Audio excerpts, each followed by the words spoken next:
Từ khăn nha Vinh. Làm phơ cả lỗ. Chỗ nhà này mau chân cha có chỗ tụ có chỗ. Cái bỏ xí sợ đặc lạ. Đây tôi chung được. Nè, xí của tôi chung một tí. Ba chắc tôi có tư vô ôi quán nam ơi thoáng ủa chắc chắc đấy không ấy mày lên cái thoáng vô lắm mày gọi cái con sai gọi cái con sai có ăn không pa ôi con trời pa ôi da mấy tàu kia anh ơi tàu kia ôi đồ lại rồi bên rồi giờ đây nó con cách đi kia một mũi sao lặng ơi phải mấy nhá phân nè không chiên không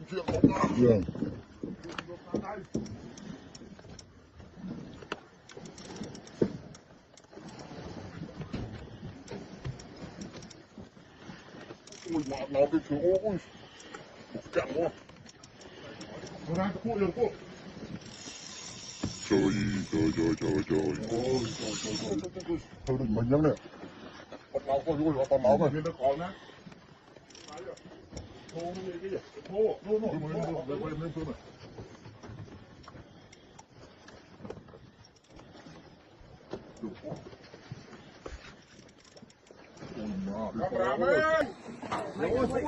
Cameraman. Con bọc lúa nè. Không. Tạm được rồi. Anh đây mày sao? Nó mày. Đó, có cái.